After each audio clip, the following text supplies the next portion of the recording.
Okay, so then we also talked about ideal gases last time.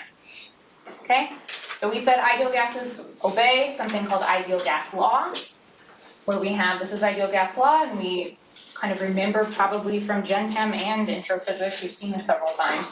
P is pressure, V is volume, N is the number of moles of our gas, T is temperature, R is the universal gas constant, which we have a couple different units. We'll write that in, okay? You'll always be given them, but be prepared to convert between them if you need to, okay? We stated this earlier, and we also answered this earlier. Ideal gases are not going to have potential energy. Now, last time I said that because temperature is a measure of our average kinetic energy, and our ideal gases don't have this piece, I said we could go like this. We could just say that internal energy equals kinetic energy is measured by temperature, and I set it up like this, which was a very poor choice of notation, okay? And in my mind, I knew what I was saying, but I was not translating it well to everyone last Wednesday. Okay, so you don't want to think of this as an equal sign. These two things are proportional. There's a proportionality constant involved there, which is Euler's gas constant, and there's more to it. And it'll come up on a slide couple down. But I apologize for using equals, which was a poor choice. Okay, and I think I put a slide. I added a slide after this one in last week's slide deck that says like, more notation corrections. Yes? So since U is, or delta U is equal with QP, would you also be able to say that delta U equals MC delta T? Say it again. We were able to say that when we have this like no constant pressure, constant volume situation, enthalpy is essentially energy, which is essentially a function of only temperature. Yes. Yes. If you have those conditions met, right? If you have constant pressure and you have constant volume and you're able to say that enthalpy is essentially energy, then you could say that enthalpy is also a function of exclusively temperature. Perfect. Okay, so spontaneity, okay? Something that we've talked about a little bit, okay? We've asked, would you expect something to be spontaneous? But we only looked specifically at our enthalpy piece. We did not consider entropy in our discussion of spontaneity so far.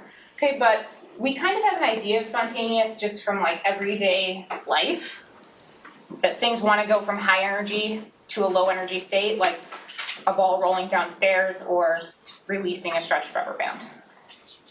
And that change in energy, we expect it to be negative, okay? When we go from high to low, low minus high, we'll go to some negative number. Okay. Now on exam 1, we were talking about reactions where I said we'll generally consider negligible change in pressure and volume during our bond breaking and forming, and so we were always kind of considering, we were talking about changes in energy, we were really only talking about changes in enthalpy, even though we didn't put that word to it yet, okay? We were really only considering this piece here. Okay. I just want to reiterate that if you wrote something about entropy changing, it might have been true, but we hadn't really talked about it yet, okay? We were only looking at whether we expected something to be spontaneous based solely on whether it was exothermic or endothermic, really, was all we had done so far. So let's talk about a new situation. Let's talk about ideal gas expansion when the pressure is not constant. Okay. Suppose we push down on a piston to compress an ideal gas. Okay, so here, interior and exterior are both at P external because we're going to assume we've reached equilibrium.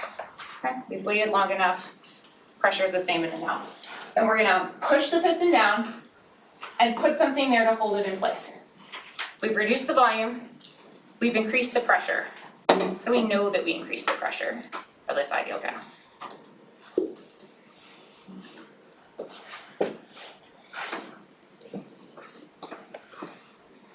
We just think about ideal gas law.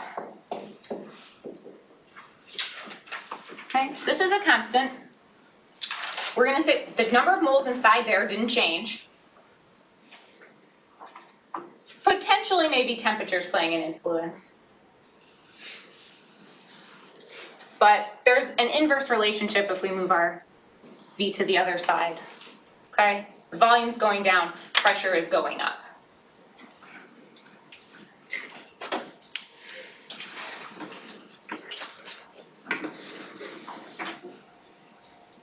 So now, then, we're gonna think about releasing it, okay? We're talking about expansion now. We're gonna go ahead and release our piston, and it can kind of happen two ways. Adiabatically, meaning no heat gets exchanged with the surroundings. So the definition of the word adiabatic, okay? Memorize it, so that if you see it in a question, you know instantly to write Q equals 0. No heat got transferred. Or we could do something isothermal, and this was a word that everyone seemed pretty comfortable with before. Constant T. Okay, change in temperature is 0.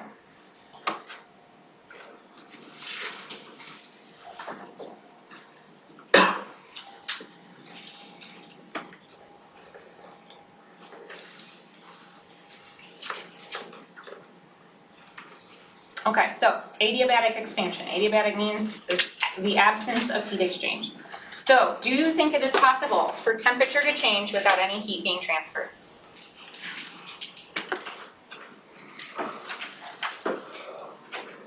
What do you think?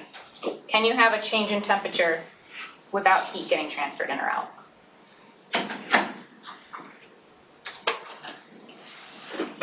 Intuitively, it kind of sounds like no, right? It doesn't seem to make sense based on the way we think of heat and temperature in like everyday life. But the answer is yes, because we're not in everyday life. We gotta remember that this is possible and that temperature is not a direct measure of heat. That is not what it measures. Okay? It's not a direct measurement of heat. It was a measurement of average kinetic energy of particles. And so try not to intimately tie them in your mind. You gotta, it's hard to break that, but the answer is yes, and we'll talk about it now. Okay? So we have this situation here. We're going to release the piston. The pressures are going to equilibrate again. There's going to be a difference in temperature going from T1 to T2. I'm telling you it's adiabatic, telling you that there's no exchange of heat. Now, how could you possibly have no exchange of heat? We said to imagine some sort of perfectly insulating, like, thermos material. Imagine it's inside something that has absolutely no thermal conductivity. It's not really real, but for the purposes of understanding the relationships and the laws, we're going to go ahead and say no heat can get in and out of this. Okay? It's perfectly insulated. So our first law breaks down then to just du equals dq. I'm sorry, dw, because dq dropped out. The system, the gas, does work on the surroundings, just the piston, to expand it. So dw is less than 0. Okay? Negative work for expansion. And the system's energy then must also go down. If dw is negative, du has to be negative, okay, based on this equation. The energy of a monatomic, okay, we just have single point particle ideal gases floating around, is given by this here. U is equal to just kinetic energy, no potential energy piece, 3/2 nRT. The proof for this relationship, that U is equal to 3/2 nRT, is in box 6.3 in your text, or this is a nice Khan Academy video that proves it. Once again, in the interest of time, this video is like 20 minutes long. I don't want to take 20 minutes to go through it in class because we just have too much to get through. Okay. But if you want to show the proof that internal energy of an ideal gas is equal to 3/2 nRT, okay, there's two places to look for that proof. For our purposes, we're just going to use it, which isn't always not the best, but.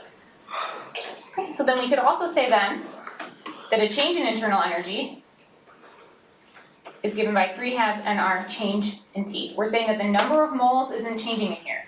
This is a closed system, and mass or matter or atoms can't get in and out. Okay? And R is also a constant. It's our gas constant.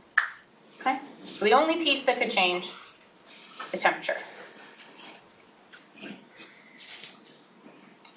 If du is negative, then dt must also be negative. We don't have a negative number of moles, R is never negative. So